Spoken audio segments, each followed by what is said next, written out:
So we're moving straight into session 5, which is Material World, What's Fit for Reuse.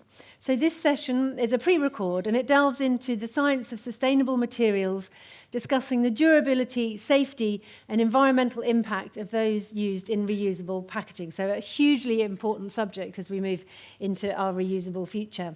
This panel was hosted by City to Sea's very own Chief Executive Jane Martin. She's been leading the charge for our work on reuse over the last 5 years and has a wealth of experience from the last 25 years across brands, FMCG and the public sector. She'll join me on stage afterwards to reflect on the discussion that we're about to see now. Hello everyone, I'm Jane Martin, the CEO of City to Sea, and I'm delighted to welcome you all to our session, Material World, What's Fit for Reuse. In this session, we're going to explore the fascinating and complex world of packaging, focusing on durability, safety and environmental impact. Now, with packaging materials being such a hot topic and a big business opportunity, we'll dive into the trade-offs and the innovations that can help us build a truly circular economy. So are you considering bringing products to market in refillable or returnable packaging? Well, this session will give you some balanced information about what to consider when selecting packaging, including a variety of materials, product types and systems.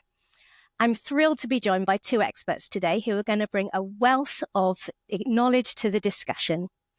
First, environmental scientist, managing director and chief scientific officer at the Food Packaging Forum, Dr. Jane Munker. She co-founded the forum in Zurich, where she leads efforts to compile and share critical scientific information about the health impacts of food contact chemicals. She is also a member of the Scientists Coalition for an Effective Plastics Treaty, collaborating with the United Nations to combat plastic pollution.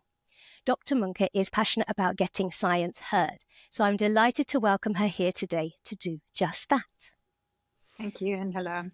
Dr. Munker, to kick things off, your research work influences policy making, and I'd like to ask, how is the Packaging and Packaging Waste Regulation, the PPWR, influencing materials choices? What are the substances of concern and why? So PPWR actually is an environmental regulation that aims to reduce packaging waste. It, as such, is not really the best place, so to say, to deal with chemicals, because there's in Europe, in addition, there's the REACH regulation, and then in addition to REACH, which is the sort of chemicals regulation in Europe, there's also the food contact materials regulation, which deals specifically with packaging that is brought into contact with food, as the name says. And so it's kind of a little bit of a puzzle in terms of looking at chemicals in packaging there. But PPWR, which just entered into force recently, does have provisions on chemicals, certain very few heavy metals, but then also, of course, the big win, so to speak, for health and the environment in PPWR are the PFAS, the per and polyfluoroalkyl substances, or a much better name for them is forever chemicals, because they're very persistent. So those are officially not allowed to be used in packaging anymore. And from your research, what are the impacts of those chemicals that have previously been used in packaging? Well, that's a big question. Maybe just to briefly look at the PFAS, these forever chemicals, they're very robustly linked to all kinds of different health impacts. For example, kidney cancer, testicular cancer, impacts on cardiovascular health, impacts on the immune system, inefficiency of vaccines, for example, in children that have higher levels of PFAS, ulcerative colitis, for example, and things like that. So we have a lot of really robust evidence for how these types of chemicals impact human health. Unfortunately, I have to say, because we have this evidence, because people are exposed to these chemicals already. So, but then in total, there are more than 15,000 different chemicals which are known to be present in food contact materials. So That's plastic, but it's also varnishes, coatings on metal packaging. It's in paper. The PFAS are predominantly found in sort of greaseproof papers for takeaway containers, for example. But PFAS are also used to make plastics, for example. So there are many, many, many chemicals out there. For some of those, like bisphenol A, for example, we also have very robust data for the phthalates. DEHP is one of those household names. We also have very robust data. But then I think that's kind of it. Everything that's sort of below the data are sketchy or they have never been assessed for their impacts on health. So that's a little bit concerning, actually.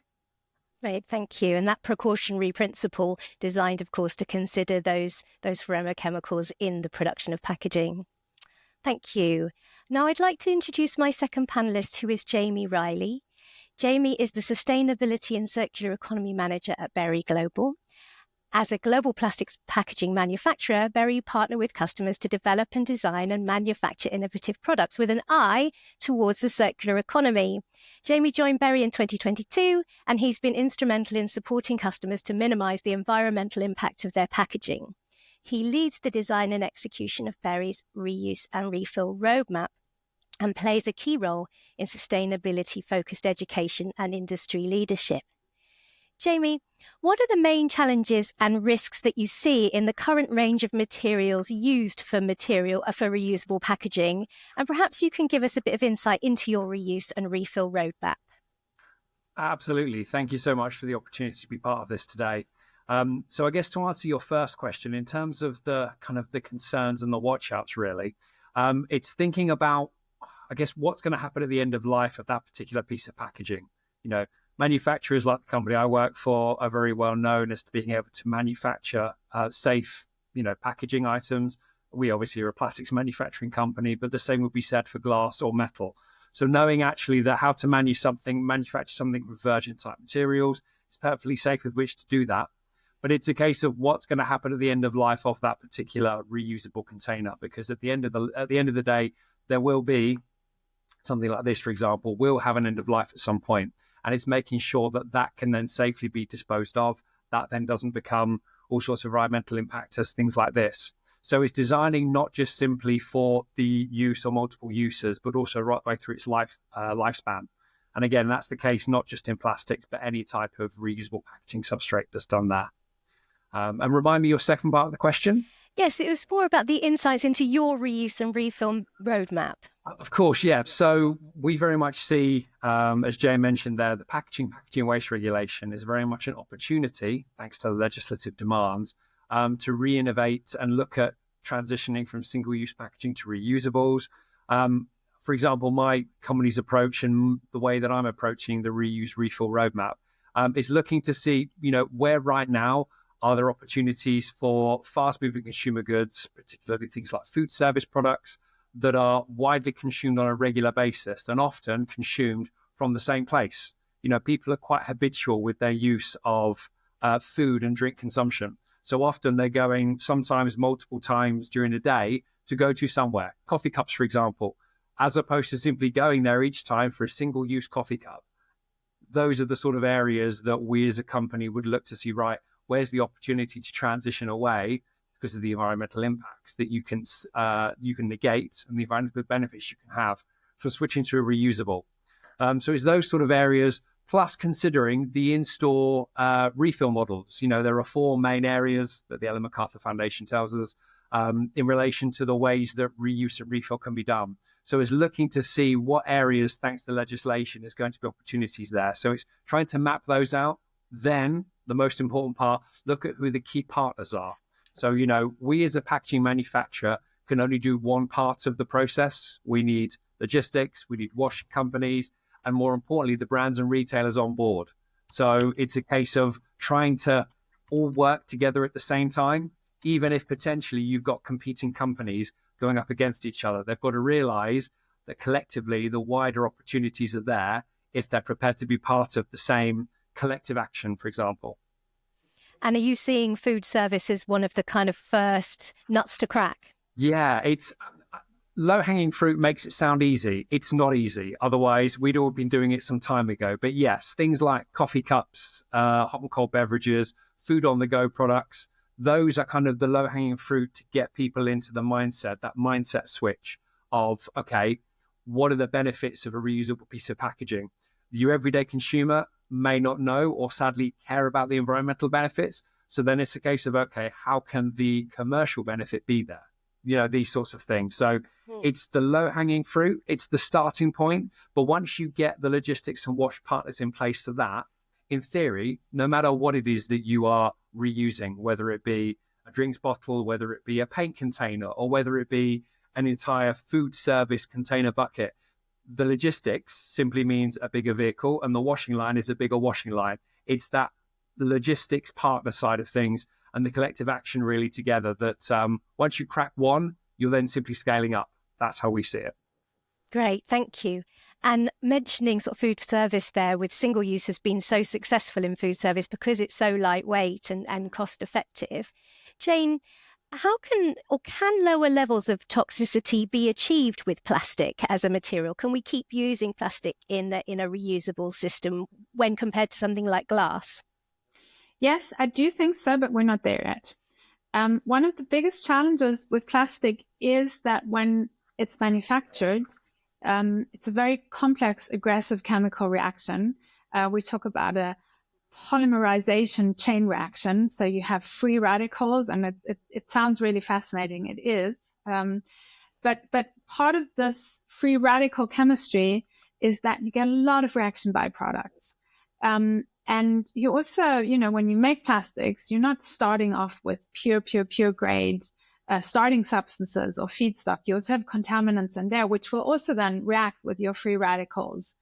Plus, you actually always have to add additives to functionalize your polymers.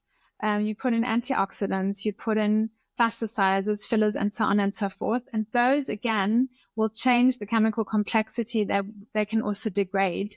And so at the end of the day, plastics always are a very complex chemical mixture. Now, one of the challenges, or there's a couple of challenges we have with that. First of all, quite a few of the chemicals are actually not known. And so using the current approach to chemical risk assessment or safety determination does not work, because in order to do that, you need to know what you're dealing with, right? You have to know what the chemicals are. So that's a challenge. But then there's also another reason why it makes sense to shift the safety assessment from what we're doing today to something new, because plastics have this high chemical complexity. They also don't leach just one chemical, they're leaching dozens, hundreds, maybe some materials leach thousands of chemicals at the same time. And you have such a thing as mixture toxicity. So even though individual of these chemicals may be present, leaching at below toxicological thresholds, when they're part of a mixture, and there's other chemicals in the mixture that can affect kind of the same biological endpoints, you can get this cocktail effect or mixture toxicity. So those are two major reasons why what's being done today in terms of determining the safety of plastics, but also other materials, to be fair, is scientifically not sufficient, to be honest. So would you say, that perhaps different types of products would be better suited to different materials? Say, for example, health and beauty products that might be less likely to be absorbed would be more suitable to plastic and glass for food, potentially? So that's a very good point and an important point. And the answer again is yes. The thing that we're concerned about with these materials is that they're not inert. And that means that they can exchange their chemical constituents with things that they come in contact with, or just with the environment in general. It can go through the air, or it can go, if something's like there's a liquid inside a plastic container touching it, you can get this leaching, right? So this concept of migration has been known for more than 50 years. This is a well-established phenomenon. These materials are not inert. And they also absorb chemicals, by the way. So this process of migration increases at higher temperatures. So think about products that are filled hot into a container, or that are heated in a container, or that may even heat up inadvertently during transport, because they're stored somewhere in a hot warehouse, or they stand in the sunlight. So that will increase migration. Then also the chemistry of your foodstuff, for example, if you have fat content, if you have acidity, those will all contribute as well to migration. And then one thing that people often don't think about is the portion size or the serving size. So if you think about your packaging surface area, right, as having a relationship with the volume of food, for example, or face cream inside. Now, if you shrink down your packaging size, that ratio increases, actually. It's a bit counterintuitive, but you'll get more surface area in contact with less volume of food. And so in smaller serving sizes, smaller portions, you will get proportionally higher migration. So you will get higher levels of chemicals. And that is something I think worth considering when we think about single serve, like salad dressing. Sometimes on the airplane, they'll serve you a lovely salad, and then in a tiny little plastic bottle, like olive oil with vinegar mix, which is like acidity and fat in a tiny container. So I never use those. And, but also for children's single serve helping sizes and so on. Great. That's really interesting. Thank you, around volume. And Jamie, I mean, there's so many considerations for your clients and your customers, I'm sure, when they're looking at bringing packaging to market. Tell us what other things alongside health and formulation and volume that people will be considering. I'm thinking about everything from cost to weight and durability. Yeah, of course. First and foremost, most businesses, they want to ensure that they're making a profit, a sizable return if they can, on whatever product they're putting on the market. Of course, cost is just one factor of it.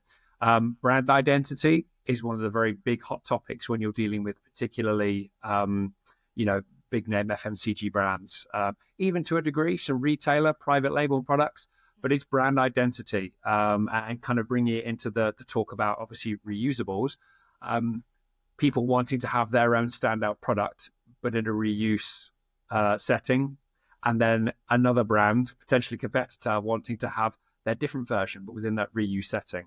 So it's a case of talking about packaging design that can be, I guess, standardized or uniform, which to some brands is an absolute no-no. Others see the potential benefit of doing so because they see that actually if multiple customers were to pull together to purchase one particular size of product, whether it be a big bulk dispensing unit or a container that you're dispensing into, there's potential savings and things to have there. The other sort of thing as well is even just simply within plastic packaging, it's what is the most appropriate plastic substrate for reusables. And the answer will, as Jane will, I'm sure, attest to here, is it depends. It depends on what's going in. It depends on how it's going to be used. You mentioned about hot filling. You're less likely to hot fill something made out of PET than you would do polypropylene. If you want something which is potentially needing to have more, more give and take, more structural flexibility, you maybe go with HDPE, all of these sorts of things. So yeah, there is no one size fits all plastic substrate depending on reuse. It depends how they want to use it, who's going to be handling it. And again, that doesn't help things when you're then considering, well, actually, should you consider other packaging substrates as well?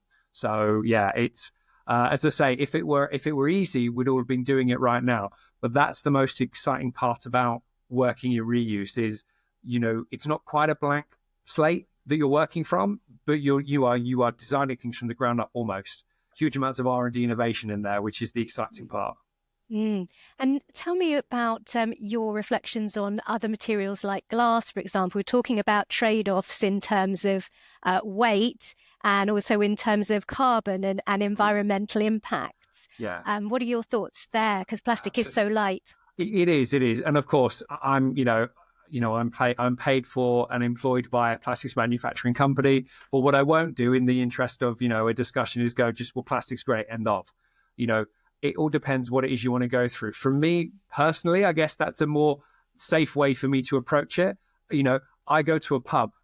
I enjoy a pint in a glass. I know that beer or Guinness, depending on depending on who's buying, I know that will have arrived to site in a steel barrel of some kind.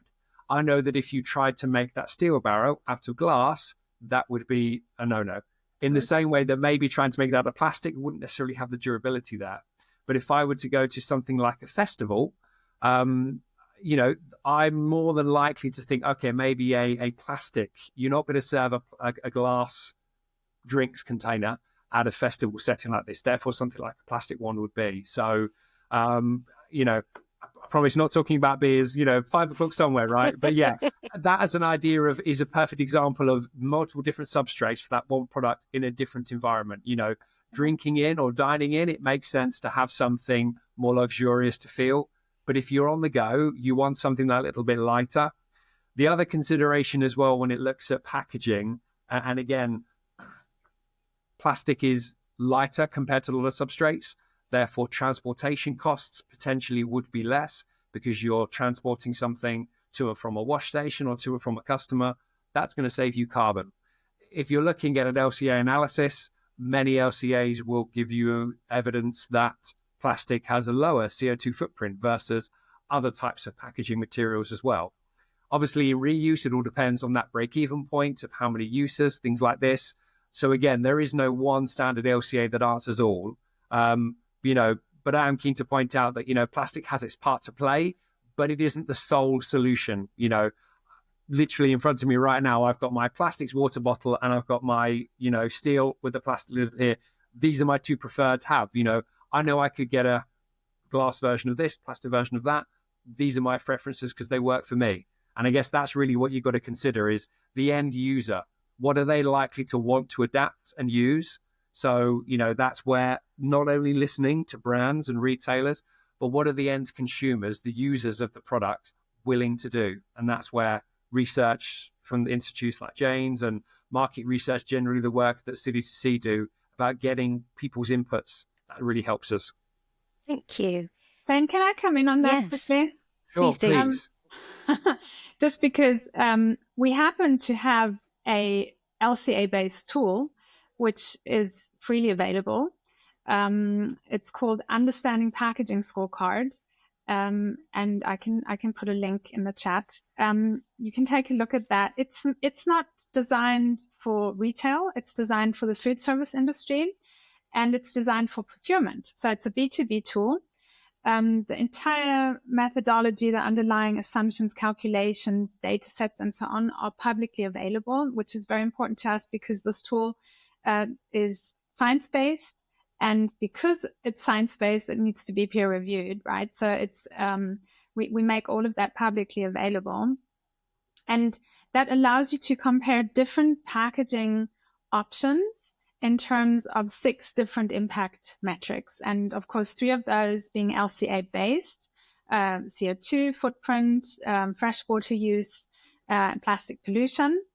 And then we have 3 additional impact metrics, which are designed in such a way that they're compatible with the LCA approach. And one of those is on chemicals of concern. And I think it's probably the only tool out there to compare packaging which integrates this metric of chemicals of concern. And we just recently added a new feature there, which allows you to look at certain use cases. Because I completely agree with Jamie, the context matters, right? Where's the product being used? How's it being used?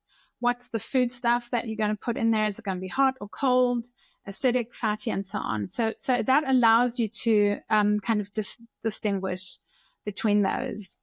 Another point that I would like to add is that in addition to the end user experience where a product is being consumed, that will determine what packaging to choose, I also think that you can start already looking upstream, when you develop your business strategy, actually.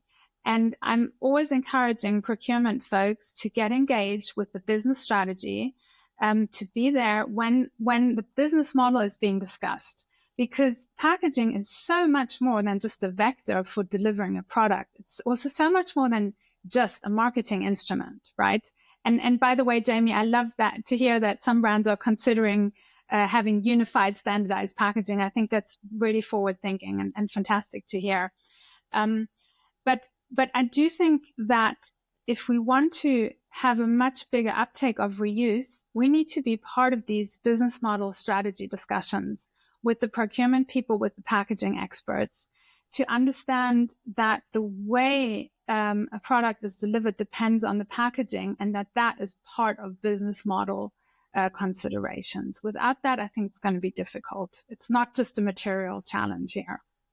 Yeah, thank you so much. And just to go back to your point on life cycle analysis, in terms of carbon, it's so great to see that being built out. And certainly at City to Sea, we would love to see more measures that reflect the externalities of pollution of any materials, as the ocean needs to have a voice within those. Jamie, I wanted to ask you, so we've talking about packaging and about the opportunity. We talk a lot about, reuse kind of being, feels like a bit of a threat. It's a change. People feel uncertain about it. But tell me, are you seeing a real opportunity? Are your clients seeing reuse as an opportunity? They are. They're seeing it as an opportunity to, again, it comes down to financial. They're seeing it as an opportunity to negate, for example, in the UK, reducing their EPR fees. They're seeing it in the European Union as a way to offset various types of packaging taxes. Again, we mentioned the packaging waste regulation earlier on. Again, those things there, they're seeing that as an opportunity to act now and become 2030 ready, or whenever it is that they're going to need to have their products and designing for. So they're seeing this as an opportunity. And what they're realizing is that with the, I guess, the criticism around single-use plastics and those sort of things, and in particular within the plastics industry, they're seeing a switch from plastic to other types of substrates. And to try and avoid potentially losing business, what they're seeing is, okay, how can I make my single-use piece of packaging more sustainable to ensure that I don't lose my business? And actually, this is something that I'm trying to do with my own particular business and advise anybody that's involved in a packaging company to do. If you don't control that transition from your single-use product you're manufacturing right now to a reusable version of, somebody else will. Now, again, I don't want to go too much detail into the financials and commercials of it, but think about most packaging manufacturers are built on the assumption that the more product I make, the more profit I make, the more shareholder gain, the better my business performs. The idea of going to a business and saying, let's make less of something because it's going to be more used is going to then, have concerns, whether that be efficiencies on machine manufacturing, these sort of things. Potential people might consider, okay, if I'm making less, I'll have to employ less people, therefore my business suffers. It's a case of changing that mindset and realizing that a transition across doesn't necessarily mean a loss of business, certainly in the long term. Change is difficult within business, and the larger the organization, the more difficult to change, which is why I guess in the reuse sphere, you see so many disruptive startups that come in and do some amazing, wonderful things. And often they get snapped up on board by big multinational companies. Recently, was it Unilever that purchased the, forgive me, the name of the brand? Yes, exactly. Those sort of things, because they see the potential there. And it's stories like that that gives me hope that actually even the large multinational brands are realizing that there's opportunities to be had in moving away from just simply single use, making one and done, that sort of thing. Thank you.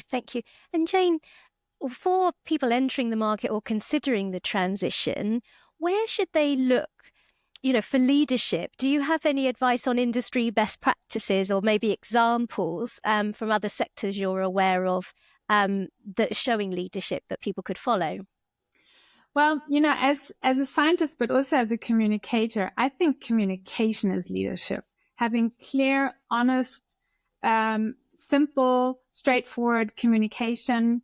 I think that really is the future. So again, as Jamie said so correctly, it's a complicated topic. It's very difficult to generalize. But if I'd have to generalize on one thing, I think it's be honest. Be honest about your challenges and show people that you're addressing your challenges, and collaborate. I think that is the point that I can't stress enough, especially in this reuse space, because no one can do it on their own.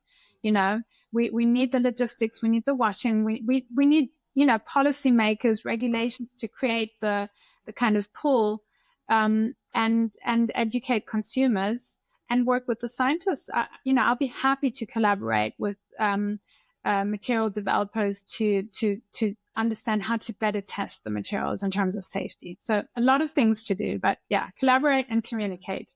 Yes, and in terms of waiting for legislation, it'd be great to see businesses turning up at governments and saying, this is what we want to do, this is what we think is the best way forward. And they're doing that, there's a whole reuse industry out there, so it's happening.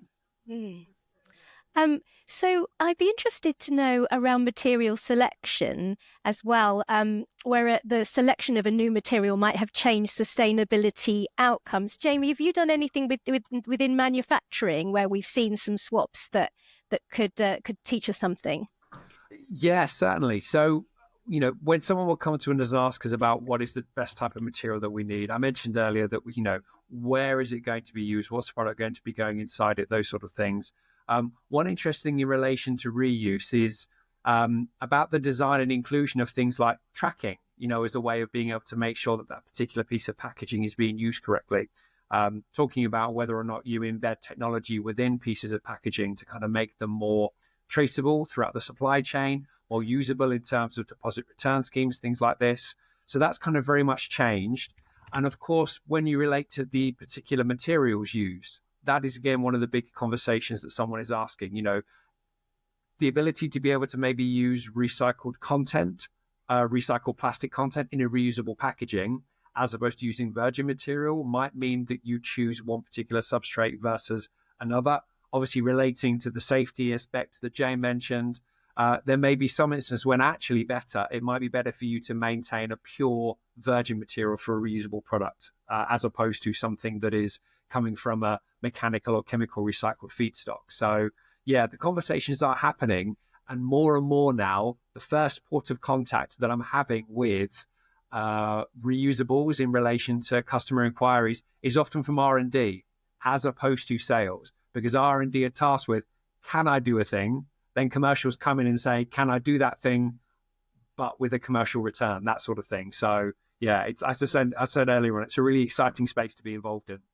Well, thank you so much. I'm afraid we are running out of time. So thank you both for your engaging in insightful discussions. It's clear that while there are significant challenges, there are some amazing opportunities out there as well if we can collaborate and communicate to support the circular economy. So a big thank you to Dr. Jane Monk and to Jamie Riley for sharing your expertise and experiences with us today. And thank you to everybody who's joined in person or online. Let's keep the conversation going, and together we can make reuse second nature. We hope you enjoy the rest of the summit. Goodbye. Come on up here. Gosh, the plot really thickens with that, doesn't it? That was a really, really interesting topic. I did feel a bit queasy at different points. I don't know if, when Jane was listing the number of chemicals that are in those, cocktails, not the nice kind that you might be having later.